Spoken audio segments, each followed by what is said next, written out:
दोस्तों, बकरीद के दिन उत्तर प्रदेश के एक मोहल्ले में ऐसा कुछ हुआ कि वहां खाकी वर्दी वालों को पहुंचना पड़ा और वहां पर से सब कुछ बंद करवाना पड़ा। बता दें कि वहां पर बकरीद त्योहार मनाया जा रहा था मुस्लिम मोहल्ले में, और कुछ ऐसा किया मुस्लिमों ने कि एक आईपीएस ने पहुंचकर क्या कुछ बोला। आप सबसे पहले यह 15 सेकेंड का क्लिप देखिए। कोई अंदर न चला जाए, कोई जानवर अंदर नहीं जाएगा। ये आदेश है प्रशासन के। एकता विहार कॉलोनी में कोई भी जानवर, बकरा, बकरी, मुर्गा, भैंसा, कोई नहीं जाएगा। अगर जो चला गया उसके विरुद्ध कानूनी कार्रवाई की जाएगी। ये एक लोगों के रहने की कॉलोनी है, बकरे की। तो आपने देखा दोस्तों, किस तरह से ये अफसर सबको चेतावनी दे रहा है कि अगर इस मोहल्ले में फिर से बकरे, बकरियां या फिर कोई भी जीव जंतु आएगा तो बिल्कुल भी बर्दाश्त नहीं करेंगे। क्या मामला था और क्या कुछ हुआ, तो आपको डिटेल में बताते हैं। हुआ यूं कि बकरे बकरियों के नाम पर कुछ और जानवरों को भी वे मुस्लिम लोग वहां पर हलाल करने के लिए लेकर आए थे। उसके बाद पुलिस प्रशासन को सूचना मिली और फिर पुलिस प्रशासन ने वहां पहुंचकर यह कदम उठाया। अब हम आपसे पूछना चाहते हैं कि आप कमेंट करके बताइएगा कि बकरे बकरियों के नाम पर कुछ और बड़े जानवरों को काटने वालों को क्या सजा मिलनी चाहिए, और क्या ये मुस्लिम सही कर रहे थे या गलत, आप जरूर कमेंट करके बताइएगा। साथ ही हम आपसे ये भी प्रार्थना करेंगे कि आप कमेंट बॉक्स में सेव गोमाता जरूर लिखिएगा। और अब आपको डिटेल में बताते हैं कि क्या कुछ घटना है। दोस्तों, पूरे उत्तर प्रदेश में सीएम योगी ने बकरीद के दौरान सभी पुलिस वालों की छुट्टियां रद्द कर दी थी और सबको पहले ही आगाह कर दिया था कि बकरीद के दौरान सार्वजनिक तौर पर अगर किसी भी जानवर को काटा गया तो काटने वालों को ऐसी सजा दी जाएगी कि वह पूरी जिंदगी बकरीद मनाने लायक नहीं रहेंगे। ऐसे में बकरीद मनाने से पहले ही सरकार ने इस तरह की तैयारियां कर रखी थी और यूपी सरकार ने स्पष्ट गाइडलाइन उस दौरान जारी की थी और साथ ही सभी पुलिस अधिकारियों को निर्देशित भी किया था, चाहे फिर वो डीएम व एसपी हो या एएसपी या फिर एडिशनल एसपी, सीओ हो, सभी की छुट्टियां यूपी सरकार द्वारा रद्द कर दी गई थी। उन्हें खास तौर पर कहा गया था कि अपने इलाके पर तैनात रहे और कहीं भी अगर सार्वजनिक तौर पर जानवरों को काटा जाता है तो ऐसे कसाईयों को तुरंत ही गिरफ्तार कर लिया जाए, साथ ही इन लोगों के खिलाफ सख्त कार्रवाई भी की जाए। और यह वायरल वीडियो मुरादाबाद का है, जहां बकरीद के अवसर पर इंस्पेक्टर साहब वहां के लोगों को सावधान करते हुए कह रहे हैं कि अगर बकरीद के मौके पर बकरा, भैंसा, मुर्गा, मुर्गी या किसी भी तरह के जानवर को कॉलोनी के अंदर लाया गया तो फिर किसी की खैर नहीं, क्योंकि कॉलोनी लोगों के रहने के लिए बनी है, ना कि जानवरों को काटने के लिए। इसलिए किसी भी तरह के जानवर को अगर यहाँ पर काटा गया तो फिर अंजाम काफी बुरा होगा। और ऐसा सिर्फ उत्तर प्रदेश के एक ही जिले पर ईद के मौके पर नहीं हुआ, बल्कि उत्तर प्रदेश के सभी जिलों में तमाम थानेदारों को यह हिदायत दी गई थी कि ऐसे लोगों पर तुरंत शिकंजा कसा जाए जो जानवरों को काटने का काम कर रहे हैं। सार्वजनिक तौर पर किसी भी जानवर को ना काटा जाए, इस बात का ध्यान रखा जाए, और ना ही ऐसे जानवरों को काटा जाए जिन्हें काटने की परमिशन सरकार की तरफ से नहीं मिलती है। और सरकार ने साफ तौर पर सभी मुस्लिमों से कह दिया था कि अगर बकरीद मनानी है तो मनाइए, लेकिन सरकार द्वारा दी गई गाइडलाइंस को ध्यान में रखते हुए अपने त्योहार को मनाइए। और इसके साथ ही बजरंग दल के लोगों ने भी सभी को सावधान करते हुए पहले ही कह दिया कि बकरीद के नाम पर अगर गौ माता को काटा जाएगा या ऐसा कुछ कांड किया जाएगा तो वह मुसलमानों को छोड़ेंगे नहीं। इस तरह से सरकार और पुलिस प्रशासन द्वारा बकरीद के मौके पर पूरी तरह से सावधानी बरती गई ताकि इस तरह के जानवरों को काटने की घटनाओं को कहीं भी अंजाम ना दिया जा सके। तो दोस्तों, ऐसे में इस खबर के बारे में आपकी क्या राय है, हमें कमेंट करके जरूर बताएं। और अब आपको बताते हैं ऐसी ही एक और बड़ी खबर। दोस्तों, प्रधानमंत्री मोदी जब से अमेरिका की विजिट करने के बाद भारत लौटे हैं, तब से हर दिन कुछ ना कुछ नया हो रहा है। बता दें कि अब अमेरिकी कानून भी भारत में लागू होगा।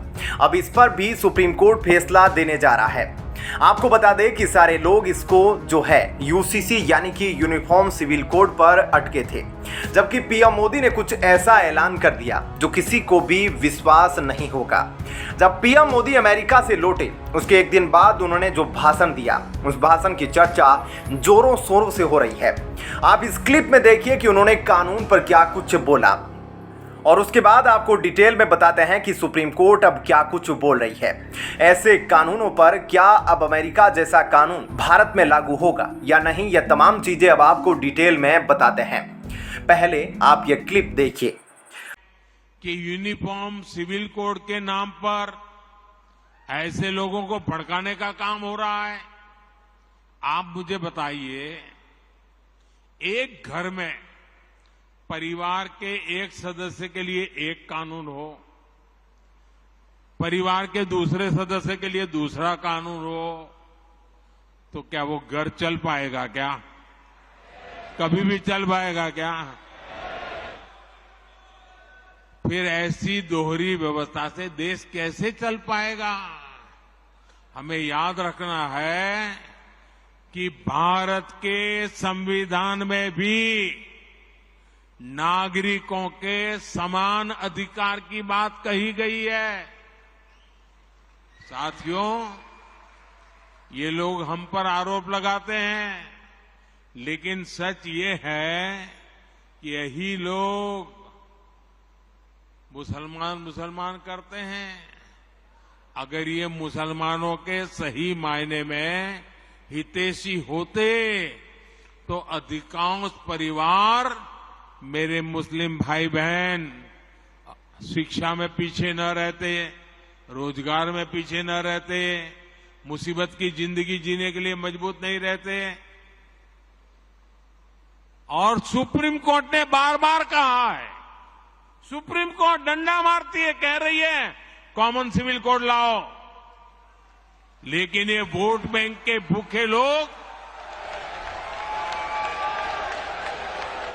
दोस्तों, सुना आपने पीएम मोदी ने इस बारे में क्या कहा? तो आपको बता दें कि लोग संविधान का हवाला तो देते हैं, लेकिन जब इसे मानने की बात आती है तब उनकी हवा निकल जाती है।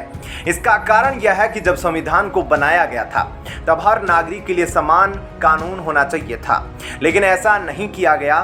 तो हम जिस कानून के हिसाब से चल रहे हैं वह काफी पुराने हो चुके हैं, क्योंकि वह 1860 में बनाए गए थे, यानी कि वह कानून अंग्रेजों के द्वारा बनाए गए थे। उस पर हम लोग आज भी जिंदा है।